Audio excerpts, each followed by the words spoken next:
All right. I'm Martijn Faassen. I'm going to talk to you about, well, let's talk a bit about me first. So I have a little business called Start Effect, and I mostly do freelancing, and I build web applications using Zope, Grok technologies, and more front-end stuff. I'm from the Netherlands, so I'm very jet-lagged. I've been a Python developer since 1998, and Zope since forever too, because I think it was open source that year. You may know me from Formulator 5, which is, you can blame me for all the CCML you have everywhere now. LXML, so you can blame me if your Plone doesn't install on macOS. Grok, just to redeem myself for all the CCML everywhere. Fanstatic, there was a talk about that today. And Silva, which was a CMS, or still is a CMS. And once upon a time there was this Zope-based CMS called Silva. And you thought I was going to talk about client-side web development, right? But yeah, I'm not going to do that. I'm just going to talk for the next 45 minutes about Silva. You should use Silva, not Plone. I mean, Plone sucks. Ha ha ha. No? Nobody's convinced by this argument? Okay, well, okay, I'll talk about JavaScript then, if you really insist. So more recently, I've been doing some JavaScript development, and Obviel is written in JavaScript. And JavaScript, really? Really JavaScript, really? I mean, in JavaScript, like, the double equal sign is like the double equal sign in Python, sort of, and the triple equal sign is like is in Python. And then you think, okay, then I understand that, but then you compare a list to a list and it's false. Huh? JavaScript, why? Why is an empty list not the same as another empty list? And then, well, an empty list is at least comparable to false. That is actually true, so that makes sense. That's like kind of Pythonic. Thank you, JavaScript. And if I put something in the list, then it is evaluates the true, so that's kind of nice. It's nice Pythonic JavaScript. Then I use this knowledge to say, okay, if I have an empty list, then I make the tf value variable, I make it true, and otherwise I make it false. So the output should be tf is false in the end, right? No, wrong, tf is true. Now, really JavaScript, really? I mean, is that really necessary? But that's JavaScript. In JavaScript also errors pass silently way too often. You get undefined, and then later on it tries to look up something on undefined, and then it complains you have no idea what went wrong where anymore. You have to start looking, and it's annoying, and many more annoying things. And in short, JavaScript is like a badly broken Python, and that's a compliment for JavaScript. I mean, that's kind of good. Badly broken Python is not bad for a programming language. So use more JavaScript. JavaScript is cool, you know, it's the in thing to do. So what is Obviel? Obviel can be used to build web applications, so I figured Obviel is a web framework. It just happens to run on the client side, unlike, you know, most web frameworks you're familiar with. It has a focus on rich, typically single-page client-side applications. You can build other, you can enhance existing web pages with it, but it's probably best used in you know, a complex page which needs to be updated inline a lot. Obviel uses modern browser features. I mean, if you stick to the server side for all your development, you're not using very modern browser features, at least not very much, perhaps CSS. So Obviel helps you exploit modern browser features when you build web apps. Like ultra modern features of web browsers like JavaScript, you know, it's really modern new stuff because it was created in 1995, right? And the DOM, which emerged in 1997, is also very ultra modern, and also features like Ajax, which sort of emerged between 2000 and 2005, depending on how you want to look at it, but the term was coined in 2005. So modern browser features, you might want to, you know, when you do web development, you might want to use, you know, cutting edge features like this. As Plone developers, I mean, I'm a Zope developer, I don't use Plone, but I don't even use Silva anymore, but you're still a lot like me culturally. So you made a lot about, you know, web frameworks and advanced server-side development concepts. So it's like, what is a web framework on the client side like? Well, You know, it probably has model view, component, INTN, traversal, declarative, trans-Neptunian, portlet, quantum, cascade architecture stuff, right? That's what you expect from a web framework. So the idea is with Obviel is, what if I move these trans-Neptunian objects and all that stuff to the client side? How did they change? What kind of shape do they take? What stays the same? What kind of ideas work there? What new ideas do you get? That's sort of the creative exercise behind Obviel. So yeah, what changed? What's worse? What works better? What should be done differently than on the server side? So Obviel is one possible answer to these questions. There are probably other answers, as many as there are developers, but Obviel is one answer. So that's why I called Obviel a client-side web framework. It's a web framework, just like web frameworks you know about, but it works on the client side. So what does a web framework need? You know, I mean, if you're going to set out and build a web framework, what kind of features do you want to put in your web framework? So what do almost all web frameworks have? Almost all, practically all. No, it's not web scale, no SQL, blah, powered by trans-Neptunian dwarf planet architecture. That's not in all web frameworks. Most web frameworks don't have that. Plone does, Zope does, but not other web frameworks. Templates, that's what web frameworks tend to have. I mean, there's some very stubborn holdout web frameworks, probably in a little village in France somewhere, that don't use templates, but most web frameworks use templates. So templates are useful, and some web development frameworks think they're so useful that they think that's all you really need, PHP. So what happens to templates if you move them to the client?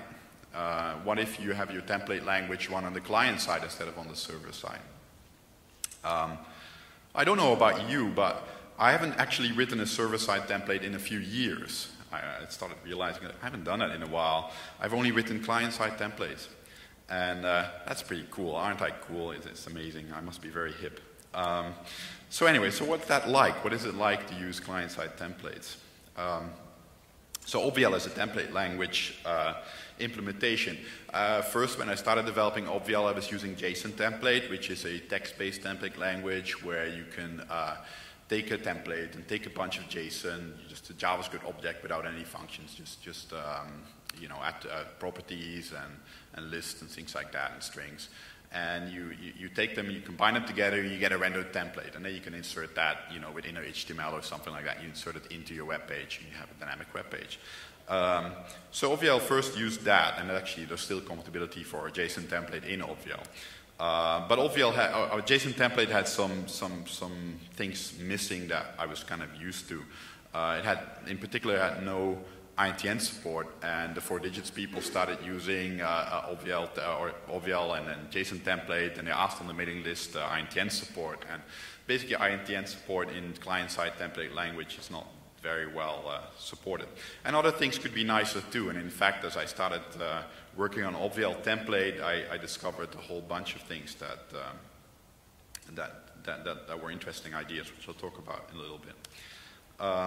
So Obviel template is the new template language that ships with Obviel, and it's still the same principle. You have a template, which, you know, it's just a bit of text with HTML in there and some directives, and you combine it with a JSON object or JavaScript object, and then you get rendered HTML out of it, and then that gets inserted into the DOM. In fact, actually, it doesn't insert rendered HTML into the DOM, because it directly manipulates the DOM, but the principle is still very, very similar. So Obviel template is a very minimalistic template language. It's logic-less. You cannot actually do expressions or define variables or anything like that. It's just like JSON template. It doesn't do very much. I find even on the server side that you can easily overdo that, and on the client side it's even less necessary because you have JavaScript for your logic anyway. So it's very minimalistic. It just does the basic things. So one of the basic things is displaying a variable. So this is the equivalent to tal content, I guess. It's a little bit more advanced since you don't have to use a special span, because you can insert, use basically the curly braces anywhere, and you can just insert a variable in a piece of text in your HTML. You can also insert variables in attributes, so you don't have to use tal attributes. It's just a little bit more compact way of spelling this. there's a conditional, so you can check whether a variable, this variable comes from the JSON object, so basically it just looks to an attribute or property of the JavaScript object called variable, and then if it's there, it renders it. If it's not there, that's an error. With data if, it looks for a variable, for a property called a in the JSON object, and if it's there and it's true, it evaluates the true, and then it shows foo, it shows the whole p tag basically, and otherwise it doesn't. And there's data each, which is for repeating list properties, so if you want to display a list of things, that's how you do it.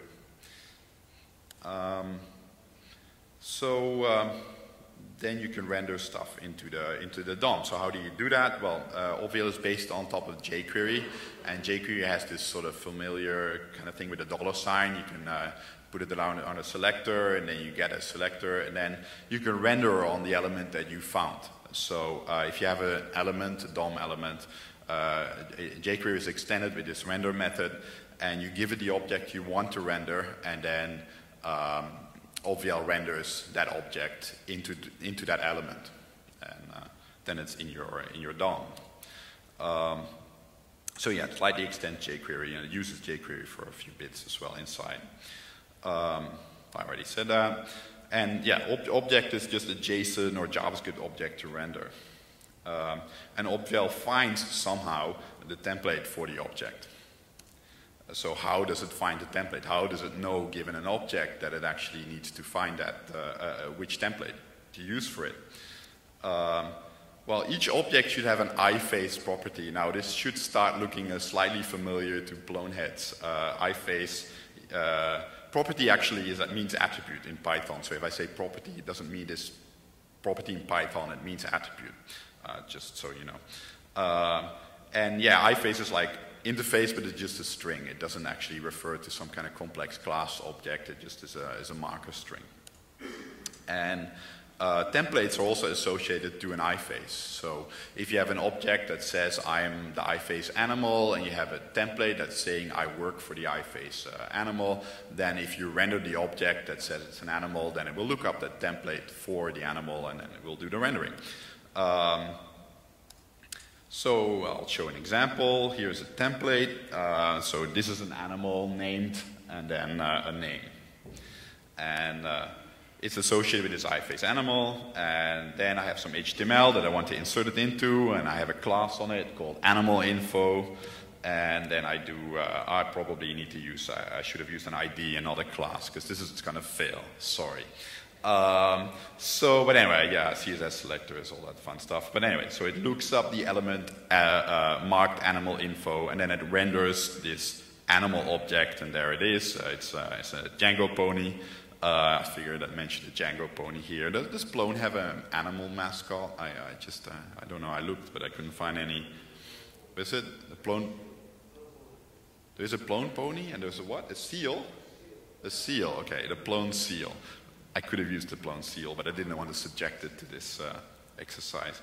I mean, this object that you have in JavaScript is an animal, so in this way it will actually render, use the template to render that animal.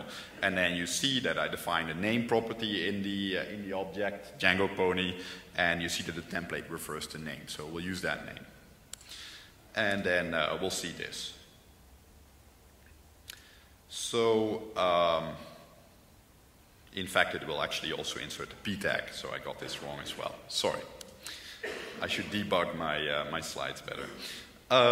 So, how do you render a template for an iface? How does this work? So, you use a view for that. Gosh, that's familiar. So old hat to you Plone folks, you should really be using Obviel. It's like the same thing already, right? So how do you declare a view? You say, okay, the view works for the iface animal, and then you have the template, and you can put the template in line. You can also refer to the template using a URL to a file on the server, or you can refer to a template using a script tag as well. In the templates and in the script tag in your HTML page. This is using the URL, so typically use some kind of prefix to your to the base URL to your templates folder on the server, and then you just refer to it. And actually, I misspelled this as well, man, another typo. It should read OBVT URL there, otherwise it won't work. And you can also use HTML snippets. If you don't want to use a template language, you just have enough, it's just HTML, you can use an HTML snippet this way. If you don't want to use a template at all, you can do that too. You can just define a render function, and then the render function can just have some JavaScript code, and it can access the element that you're currently being rendered on, and it can access the object that is being rendered, and it can just do whatever it wants. It can bind events. You can also use a template and a render function on the same in the same view if you want to. So Obviel, I should explain the name.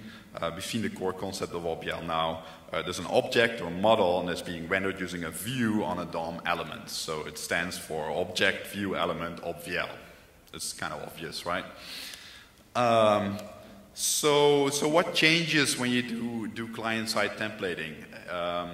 What changes if the server doesn't, well, one thing that changes is that the server doesn't need to do the work of the rendering anymore. So if you're having a server-side template language, it's really important that it's reasonably fast, because if you get a lot of load on your server, it's going to spend a lot of time rendering templates. But if you actually make the client computers do it for you, they tend to have a lot of horsepower, and they're only using it to render your templates when it's rendering the web page. So it doesn't need to it doesn't have that scalability bottleneck. You're basically using a massively parallel distributed system to render templates for you instead of your own server.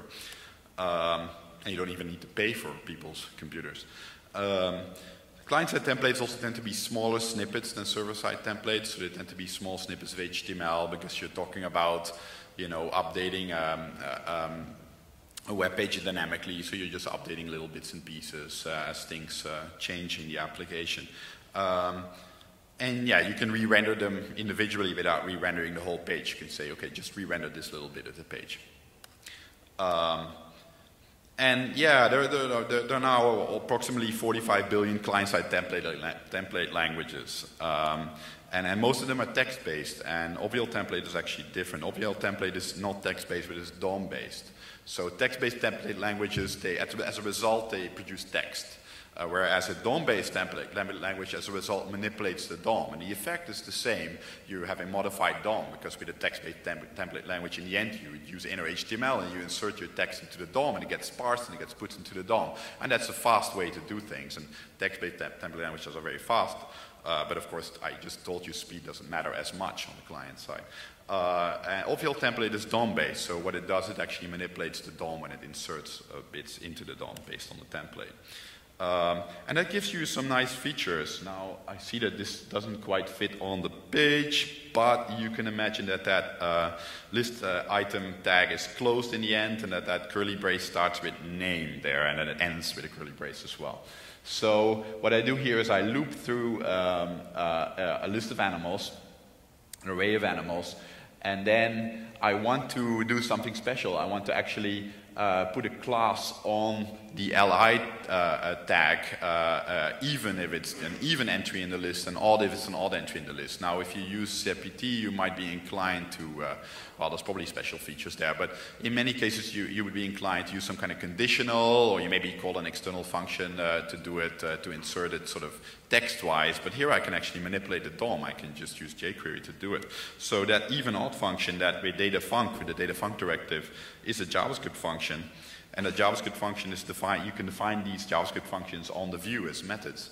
And this one says, okay, if I'm dealing with the even variable in the loop, then I'm going to add the even class. And if it's actually an odd item in this each, then I'm going to add an odd class. And I mean, if you add some special requirements where it's suddenly every 3 items you wanted to do things, you can see that that's relatively easy to do here. So you can just manipulate the DOM. If it's just hard to do in a template and it just starts looking messy and it would be better to just use JavaScript code, you can do that. There are some limitations to this, because if you start manipulating the DOM in a drastic way here, then the behavior is undefined. But adding attributes to the DOM, you can do that just fine. Now here is another example of what you can do if you have a DOM-based template language. So this div actually ends. It's not like improper HTML. So what I have here is a new directive called click, or called data handler, and what it does is it listens to the click event, the DOM event click, and if the DOM event click is clicked, then you want to call the clicked function. So the clicked function is also a method you can define on the view, and it gets the event object, and then you can do something. You can update the DOM probably, and how do you update the DOM? Well, you just render objects into the DOM using Obviel. So you just get elements, you render them or you re-render them, and that way you update your application when somebody clicks a button. So typically what you do in clicked is more render calls to, and then other views indirectly get invoked. Or you do something else. You see here that I am using the correct spelling for referring to a URL here, using the OBVT URL spelling to refer to foo.js, which is defined here. And then another cool feature you get from a DOM-based template language is that you can do nested templates. So here we are looping through a list of animals, and we don't know how to render each individual animal. It might be we're rendering elephants with a different view. Elephants might have a different interface. We want to render elephants with a different view than we do want to render other animals, but we don't care. We don't want to have that knowledge in this template. This template is just rendering the animals, and you see this @ sign and the period there. That's a special way to refer to this current list element. So that's just the item that the list that you're looping through. So what this does, it basically loops through each item in the array animals, and then it looks and it tells that each item render yourself, and then Obviel looks up the correct template, the correct view, the correct template, etc., and it just gets inserted. So this is component architecture style stuff where you can do really, or at least using object-oriented programming, where you defer information to the underlying objects instead of having to put that knowledge in the template here. So this is actually a really powerful template, even though it looks really boring and short, which is what code should be like. Should be short. So here, this is actually how I use the template. That's not very impressive. And then Obviel template also, as I said, does INTN, Zope page template style. So,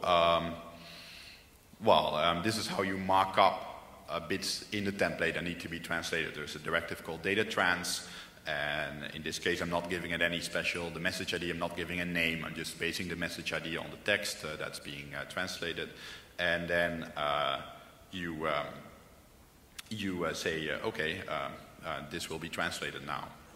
And you can also have more complex examples, like the Starship name, and then it would be Enterprise or whatever. You can mark that there's a sub-element in there, like ZPT has some kind of horrible, kind of confusing syntax for that, but this is how you do it with Obviel template. So here you have a piece of dynamic content embedded in a translatable string. So this is what will be the bit that will need to be translated by the translator, is the Starship and then the variable name. And they can translate that to something else, and they can move name around. And the HTML that goes with name, like the EM tag in this case, goes along with it. So it goes to the new location in the string. And Obviel INTN actually goes beyond Zope page templates. I spelled Zope page templates wrong. Zope page templates INTN. So here we have a piece of text that we want to translate, but it actually comes in different pluralizations. getText has this method for pluralization. Like if you have one item, often your message is going to be different than if you have more than one item, and that's for English and for Dutch, but some languages actually have 4 or 5 different ways of spelling things, like Polish, and for your Star Trek fans, Kardashian probably has multiple ways of doing pluralization. That's why, you know, there are, if Captain Picard had this pluralization support while he was being captured by the Kardashians, he could probably, you know, had a better time of it. So this results in 2 message IDs, but in your getText file you can actually say, okay, I have 5 different pluralizations based on the language that you're translating, and then this will just work. It will insert the right based on amount. You know, if you have 3 items, you have a different pluralization for number 3, it will insert the right thing. So it's getText based. It also works for JavaScript, so you can also extract messages from JavaScript using the JS getText library. There's support using PyBabel to automatically extract message IDs from templates and from JS, so it's the same as you would do for page templates. If you want to have a page and you want to declare what translations are available, you can do that using the link tag. You can say, okay, you basically point to a file which says, okay, these files are available as translations and for these and these locales. And then these files are JSON files, but they're generated by an automatic tool. You can generate them from a PO file. So Obviel INTN works, and it has features, and it's documented, and it's kind of boring INTN, so let's just move on. So let's talk about routing on the client side. So I'll go a little bit faster. Browser has history and back buttons and links. But now we're dealing with a single page dynamic web application, and then, you know, if you don't take special measures, then you cannot actually rely on history and links and back buttons. But we still want to support those features in some cases. And there are 2 ways to do that with you know, modern HTML or modern client-side approaches. One is the URL Fragment Hack, where basically it relies on this feature of the browser that if you change the URL fragment, that actually gets notified by the browser, but the page doesn't get reloaded, so you can encode state after that hash mark there in the URL. And the other one is to use the Html5 History Api. I haven't used that one yet, but you can directly manipulate the URL to reach similar results. But both use this kind of state thing, and this state thing is, at least in my experience, typically kind of a path. It doesn't have to be a path, but I use a path to encode application state, like the object I'm currently viewing with my application. That is like application state that I want to be aware of in my URL, because if I bookmark it and then I go back to it, I see that same object again, or I press the back button, or I click on the link, it will work and it will go to the particular object. Yeah, this is an example of that. Here we have, I think this is, yes, this is, you know, you have a path like app animals or app animals Django Pony, and then you have the path points to some kind of view or model. That's typically how web frameworks do this. And you can do this on the client too. I mean, on the server side, this is pretty well known. You have some kind of URL, and that resolves to some kind of object or view, right? I mean, in Zope style situations, it's like resolved to a model, and then it looks up the view on it typically. In router situations, you typically resolve directly to the view or the controller or whatever they call it. And then you also sort of map your URLs to objects. And you can do this on the client too, so you can use this fragment identifier and encode paths there. And then there are different routing libraries for JavaScript, but Traject is actually different. And now let's talk a little about philosophy. So Georg, Wilhelm, Friedrich, just German names, Hegel, right? That's actually who I'm talking about. So Hegel was this philosopher, and he lived then. And he was a major figure in German idealism. And he came up with this thing called the Hegelian dialectic. Actually, he didn't come up with it, but they say he came up with it anyway. And the idea is you have a thesis, you have some kind of thing, and then you have an antithesis, you have the kind of opposite thing, and then they kind of merge together, and you get a synthesis that's sort of the best of both worlds, or maybe the worst of both worlds, I don't know. That's just sort of the idea. And this was actually not stated by Hegel, but by this guy, and I can't pronounce his name. And actually, Hegel never used this formulation, ascribed it to Kant, and all that stuff. I looked this up on Wikipedia. So anyway, so thesis, antithesis, synthesis. Well, how does this relate to this talk? So how do we render a view? How do we actually render something on the web page? If we have a web framework, you can use traversal, which we're all familiar with, or you can use routing, which is the antithesis. It's, you know, you have a map of URL patterns to objects or to views, and Traject is a synthesis between the two. It does both. So it's the worst of both worlds. Well, hopefully the best. So if you do traversal, you go from one object to another, and then you render a view for it. If you have routing, you have this path, you match it with some kind of object, and then you typically look up a view function, and you call that, and you render the web page. Traversal has advantages. Models have locations, so you can look up URLs for them. Models can derive security from where they are. You can easily nest structures.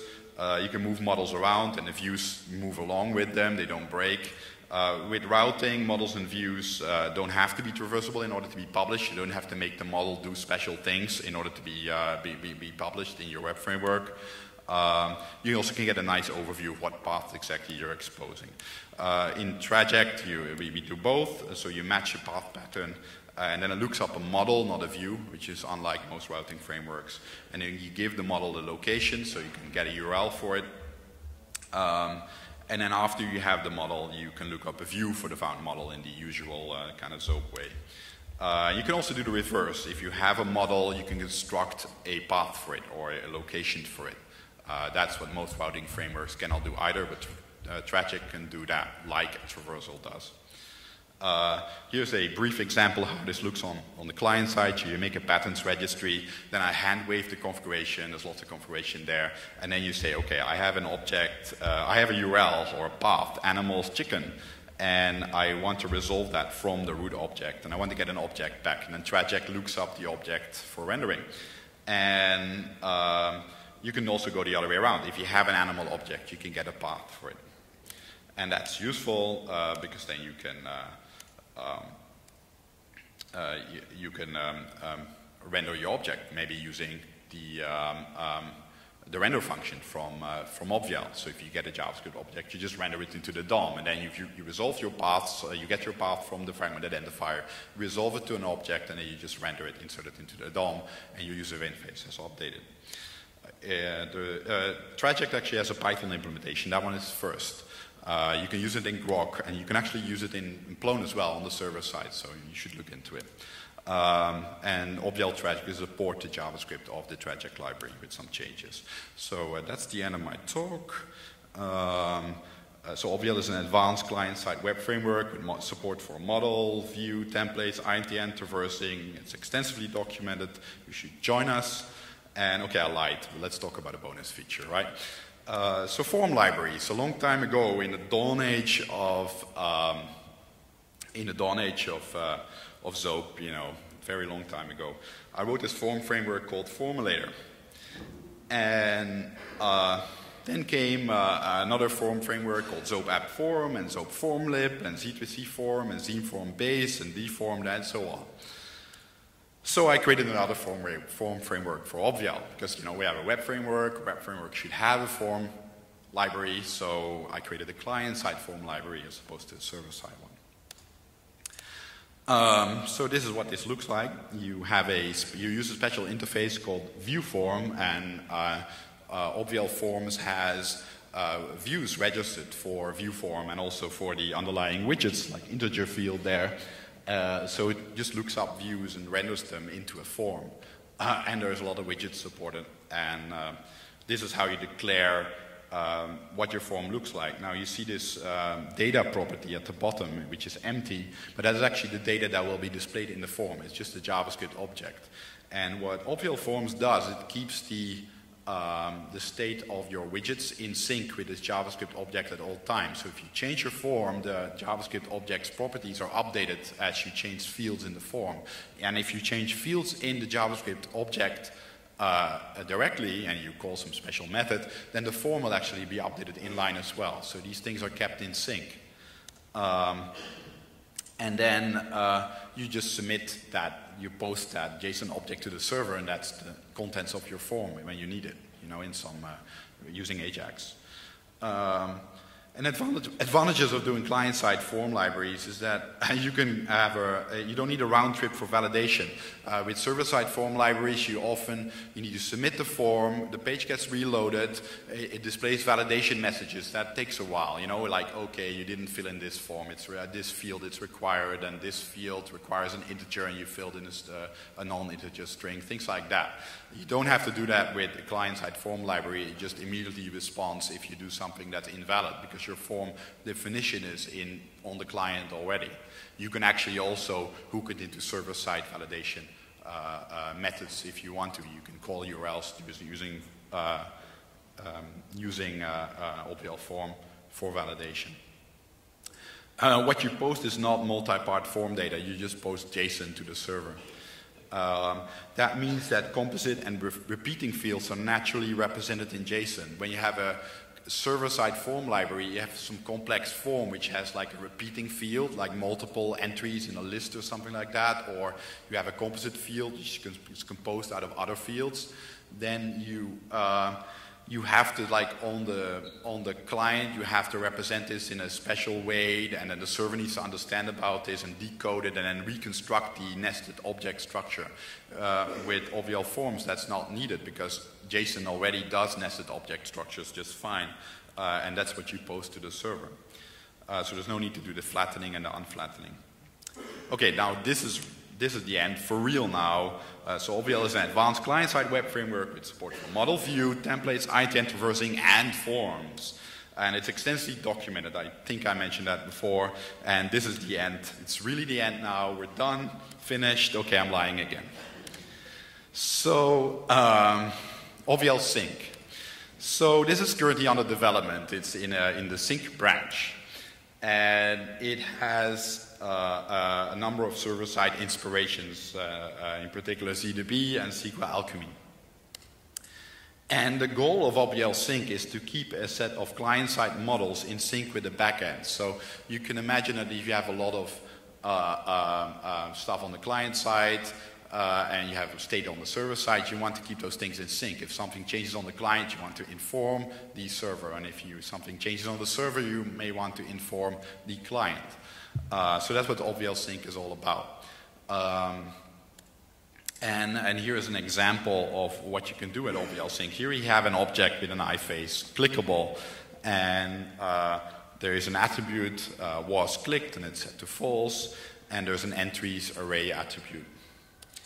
And here we continue the example, and here we have a view, and the view is for the clickable object, and it hooks up a click handler. The HTML goes off the page, but basically if you click that div, it will execute the clicked function, and here we have the clicked function. And then we say, okay, we get a mutator for the object that we're currently viewing.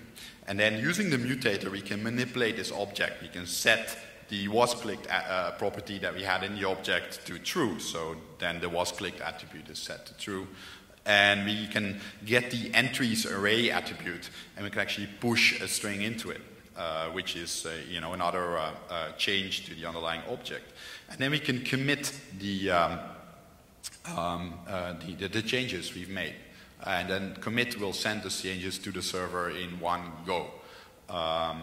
So instead of having to write all the AJAX code or send stuff to WebSockets directly or talk to your local storage or whatever it is that you're doing with this information, you just send it by using a commit. And as you see, the object doesn't need to know anything about this. The mutator wraps around it. Unfortunately, JavaScript doesn't allow you, at least in a cross-browser platform way, to do real proxies like you can do in Python. If that were available, I'd use that for the mutator. But this is reasonable. So the mutator keeps track of the changes you make, and then you can commit them to the server. The idea is that the backends are pluggable, so it could send information to an HTTP REST kind of server, so it will post JSON objects, and it would get JSON objects from the server. Or you could use WebSockets to send the information. So it would have a direct connection, and with WebSockets, the server can also suddenly say, hey, here's some new information, here's an object, and then inform the client directly. It's something you cannot do with HTTP without making a request. You can also have a backend that stores your state of the application in local storage. And a nice thing is that your model and view code don't need to know about backend details anymore. So you can just write your models independent of the backend.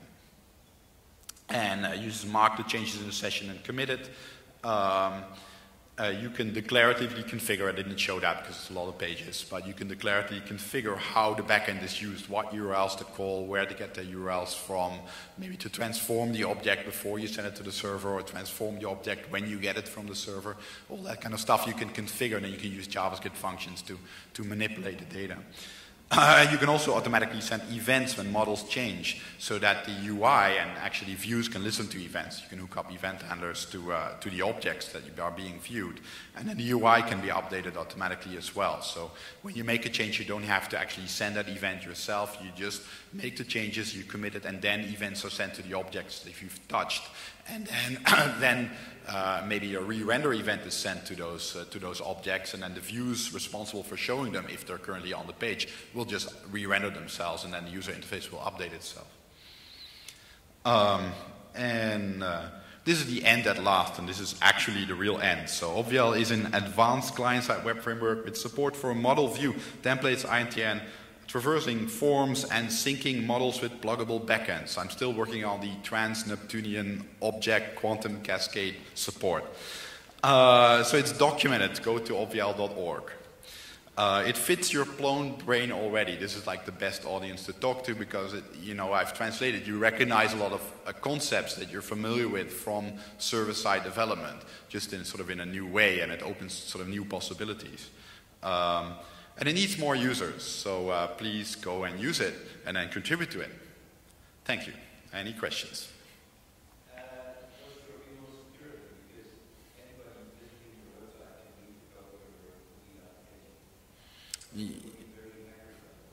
Well, is that I don't think anything fundamentally changes, except, I guess, which models you sync. You'll have to be careful that you don't sync models that the current user doesn't have as any business seeing.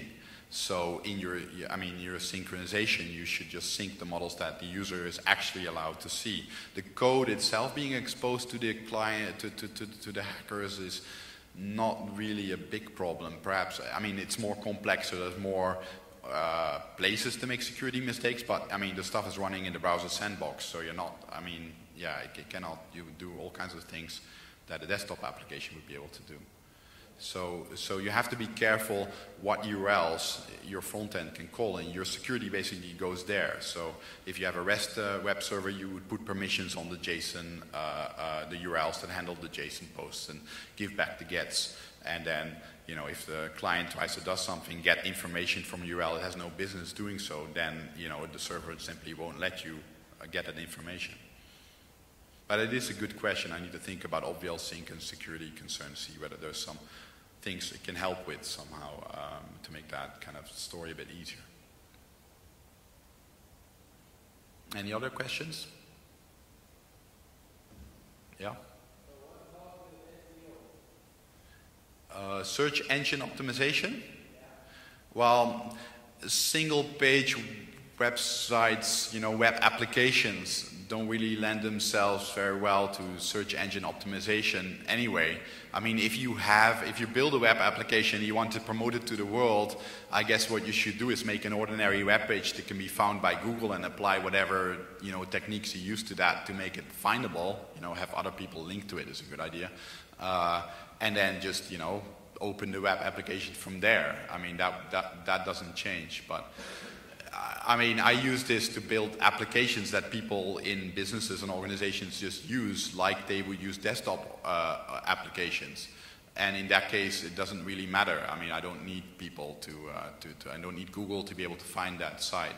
If you want to be able to index the rest of your, dynamic site, you probably, I don't know whether, probably Google is not smart enough. You could use the whole routings thing, the traversal thing, to at least make it bookmarkable, and perhaps that might help if you insert some stuff into the DOM as soon as the thing is loaded, but I don't know how much JavaScript the Google engine will execute for you, so I don't know whether that will do anything. Good for? And anyway, this could be, instead of being exclusive to usually techniques, it's complementary. Yes, you could, yeah, I haven't thought much about graceful degradation, but you could, of course, have, use the usual approaches to do that for, the more JavaScript you use, the harder it is, but you can use that. What I mean is that this is manipulating data. When you are in this SEO, you are belonging. Yeah, if you want to publish a website, just use a website. Don't use this, and then yeah. Yeah, and then you can have a bit of your website which has an application. Sure, yeah. Yes. How many IDEs? Oh, you mean browsers? Yeah, it worked. I tested within Explorer 8, so I have a big test suite, unit test suite, and it works within Explorer 8. I don't guarantee any previous version of IE, but 8 and up will work. Okay, thank you.